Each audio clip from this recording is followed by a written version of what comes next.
Hello enemy lovers, welcome back. ഞാൻ ഇന്ന് explain ചെയ്യാൻ പോകുന്നത് എൽസിഡിൻ്റെ 3ാമത്തെ എപ്പിസോഡാണ്. ഈ മൻഹ ഓരോ ചാപ്റ്റർ കഴിയുന്തോറും വേറെ ലെവലിലോട്ട് പോയിക്കൊണ്ടിരിക്കുകയാണ്. അങ്ങനത്തെ ഒരു സീറ്റടിച്ച ചാപ്റ്ററാണ് ഈ ചാപ്റ്റർ. നേരെ കഥയിലോട്ട് കിടക്കാം. എപ്പിസോഡിൻ്റെ സ്റ്റാർട്ടിങ്ങിൽ വലിയാത്തൊരു പൊട്ടിത്തെറിനെ കാണിക്കുന്നുണ്ട്. പിന്നെ കേഡനെ കാണിക്കുന്നുണ്ട്. കേഡൻ ഒരാളിനെ ഡിഫീറ്റ് ആക്കിയിട്ടുണ്ട്. കേഡൻ, ഞാൻ നിൻ്റെ മുമ്പിൽ തോറ്റു. കേഡൻ പിന്നെയും ജയിച്ചു എന്നൊക്കെ പറഞ്ഞിട്ട് കുറേ ക്ലാപ്സ് ബാക്ക്ഗ്രൗണ്ടിൽ കേൾക്കാനുണ്ട്. എത്ര തവണയാണ് അവൻ ജയിക്കുന്നത്? അവനേറ്റ് ഒന്ന് മുട്ടാൻ പോലും ഒരാളുമില്ല. ഇവൻ പ്രശസ്തനായ അവേക്കനേഴ്സ് പോലും അവനോട് മുട്ടാൻ നിൽക്കുന്നില്ല. അവനേറ്റുള്ള ഫൈറ്റ് ഒഴിവാക്കുന്നുണ്ട്. ഇതിനർത്ഥം സ്ട്രോങ്ങസ്റ്റ് ആയിട്ടുള്ള അവേക്കനേഴ്സിനെക്കാട്ടിയും പവർ കേഡനുണ്ട്. ഇവൻ്റെ ഈ പവറൊക്കെ കണ്ടിട്ട് കുറേ ആൾക്കാർ ഇവൻ്റെ അടുത്തേക്ക് വരുന്നുണ്ട്. കേഡൻ, നീ എൻ്റെ ഒപ്പം ചേര്, നമുക്കൊരുമിച്ച് ഈ ലോകം ഭരിക്കാം. കേഡൻ, ഞങ്ങളെ ലീഡ് ചെയ്യൂ എന്നൊക്കെ പറഞ്ഞ് കുറേ ആൾക്കാർ അവൻ്റെ മുമ്പിൽ കുമ്പിട്ട് നിൽക്കുന്നുണ്ട്. കേഡൻ, ഗ്രേറ്റ് കേഡൻ. ഇപ്പോൾ പ്രസൻറ്റ് സമയത്തേക്ക് തന്നെ വരുന്നുണ്ട്. ഇപ്പോൾ നമ്മുടെ കേഡൻ പൂച്ചയാണല്ലോ, പുള്ളിക്കാരൻ ആ സാധനമൊക്കെ തട്ടി കളിക്കുന്നുണ്ട്. ഈ സമയത്ത് തന്നെ മറ്റേ മോൺസ്റ്റർ കാറ്റ് നമ്മുടെ ജീഹുവിൻ്റെ കയ്യിലുണ്ടായിരുന്ന ചൂണ്ട കടിച്ചു പറക്കുന്നുണ്ട്. അപ്പോഴാണ് നമ്മുടെ ജീഹു ആ പൂച്ചയുടെ നെറ്റിയിലുള്ളൊരു സ്കാർ ശ്രദ്ധിക്കുന്നത്. നമ്മുടെ ഹാരി പോട്ടറിലുള്ള സ്കാർ പോലത്തെ ഒരു സ്കാർ. ഈ സ്കാർ ഞാൻ എവിടെ കണ്ടിട്ടുണ്ട്. ഇത് അങ്ങനെ ആവാൻ വഴിയില്ല. അതേ സമയത്ത് തന്നെ നമ്മുടെ ജീഹു ഒരു സാധനം വെച്ചിട്ട് ആ പൂച്ചനെ എറിയുന്നുണ്ട്. സ്റ്റുപ്പിഡ് ബോയ്, നീ എന്തിനാ അങ്ങനെ കാണിച്ചേ? എല്ലാം പോയല്ലോ, എന്നെ കൂടി കൊണ്ടുപോടാ എന്ന് നമ്മുടെ കേഡൻ പറയുന്നുണ്ട്. ഇപ്പോൾ നമ്മുടെ ജീഹു കേഡന് പോയിട്ട് അവിടെ ജീവനും കൊണ്ട് ഓടുന്നുണ്ട്. അങ്ങനെ ഇവർ ഓടി ഓടി ഒരു സേഫ് സ്ഥലത്തെത്തുന്നുണ്ട്. നമ്മളിപ്പോൾ രക്ഷപ്പെട്ടെന്ന് തോന്നുന്നു. ആ കാറ്റിനി നമ്മളെ കണ്ടെത്തില്ല. പക്ഷേ ആ കാറ്റ് അതൊരു സ്ട്രേഞ്ച് കാറ്റായിരുന്നു. എന്തൊരു പൊക്കതിന്, അതിന് നെഗൊക്കെ എന്ത് സ്ട്രോങ് ആയിരുന്നു. നമുക്കിപ്പോൾ ആശ്വസിക്കാം, കാരണം ആ പൂച്ചനി ഒരിക്കലും നമ്മുടെ പിന്നാലെ വരില്ല. അപ്പോൾ കേഡൻ പറയുന്നുണ്ട്, അതെ, നിനക്ക് ആശ്വസിക്കാം, കാരണം നമ്മൾ മാത്രമേ രക്ഷപ്പെട്ടിട്ടുള്ളൂ. ഇവിടെ ഒരുപാട് പീപ്പിൾസ് ഉണ്ട്. അവരെങ്ങാനും ഈ കാറ്റിൻ്റെ മുമ്പിൽ പെട്ടാൽ പിന്നെ അവരുടെ കഥ കഴിഞ്ഞ്. അത്രയ്ക്കും സ്ട്രോങ് ആണ് ഈ കാറ്റ്. നമുക്കതിലിപ്പോൾ ഒന്നും ചെയ്യാനും പറ്റില്ല. നമുക്കിങ്ങനെ ഓടി രക്ഷപ്പെടാനേ പറ്റൂ.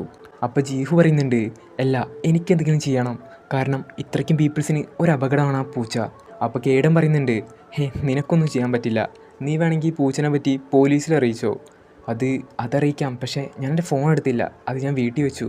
അപ്പോൾ കേഡൻ പറയുന്നുണ്ട്, എന്നാൽ പിന്നെ നീ കാര്യത്തോർത്ത് വിട്ടേക്ക്, കാരണം നിനക്ക് ആ പൂച്ചനേറ്റ് നേരിടാൻ പറ്റില്ല. നിങ്ങളെന്താ പറയുന്നത്, എനിക്ക് നേരിടാൻ പറ്റില്ലെന്നോ? ഇതൊന്നും നിൻ്റെ ബിസിനസ്സല്ല, നീ കാര്യം നോക്കണ്ട. ആ പൂച്ചനെ നീ കണ്ടതല്ലേ, അതിൻ്റെ നഖം തന്നെ ഒരു കാറ് പൊളിക്കും, അത്രയ്ക്കും വലുതാണ് സംഭവം. ആ പൂച്ചയായിട്ട് നിനക്ക് പോരാടാൻ പറ്റില്ല. അതുകൊണ്ട് നീ ഇപ്പോൾ ഇത് വിട്ടോ. ഇപ്പോഴല്ലേ നീ എന്നെ കണ്ടിട്ടുള്ളൂ, ഇതിനു മുമ്പ് ഞാൻ എന്താ ചെയ്തതെന്ന് നിനക്കറിയില്ലല്ലോ. അപ്പോൾ കേഡൻ മനസ്സിരിക്കുന്നുണ്ട്, ഈ കുട്ടി ഇവൻ സീരിയസ് ആണോ? ഇവൻ മറ്റുള്ളവരുടെ കാര്യത്തിൽ കൂടുതൽ ശ്രദ്ധ കൊടുക്കുന്നുണ്ട്. അവനെന്ത് പറ്റുന്നു പോലും അവൻ വിചാരിക്കുന്നില്ല. മറ്റുള്ളവരെ രക്ഷിക്കാൻ വേണ്ടി അവൻ്റെ ജീവൻ പോലും അപകടത്തിൽപ്പെടുത്താൻ തയ്യാറാണ്. ശരിക്കും ഈ കുട്ടി ആരാണ്? അപ്പോൾ ജീഹു പറയുന്നുണ്ട്, കേഡൻ, നിങ്ങൾക്ക് വേണമെങ്കിൽ വീട്ടിൽ പോവാം, പക്ഷേ ഞാൻ ആ പൂച്ചയുടെ കാര്യത്തിൽ എന്തെങ്കിലും തീരുമാനമാക്കിയിട്ട് വീട്ടിലേക്കുള്ളൂ.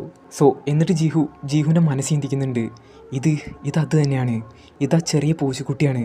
ഇവനിപ്പോൾ ഇത്രയ്ക്കും വലുതായോ? ഇതെന്താ ഇവിടെ ചെയ്യുന്നത്? എനിക്കാകെ ഒന്നും മനസ്സിലാവുന്നില്ല.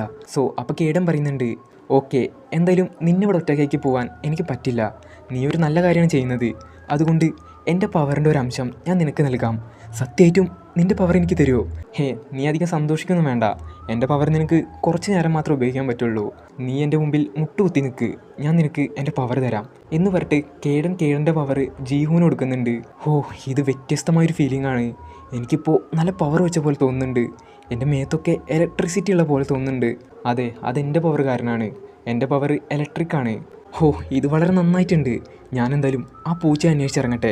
അതിൻ്റെ ആവശ്യമൊന്നുമില്ല, ആ പൂച്ച ഇവിടെ തന്നെയുണ്ട് എന്ന് പറയുമ്പോൾ ജീഹുവിൻ്റെ പിന്നിൽ ആ പൂച്ചനെ കാണുന്നുണ്ട്.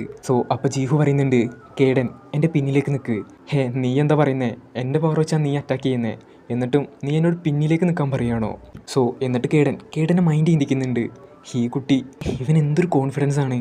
ഇവൻ എൻ്റെ പവർ കിട്ടിയപ്പോൾ ഇവൻ കുറച്ച് പേടിക്കുമെന്നാണ് ഞാൻ വിചാരിച്ചത്. പക്ഷേ ഇവനതൊന്നും വലിയ കാര്യമല്ല. അപ്പോൾ ജീഹു ആ മോൺസ്റ്റർ കാറ്റിനെ നോക്കി പറയുന്നുണ്ട്, നീ എൻ്റെ വീട്ടിലേക്ക് കുറച്ച് കാലമായി വന്നില്ല. നിനക്കിപ്പോൾ എന്താ സംഭവിച്ചത്?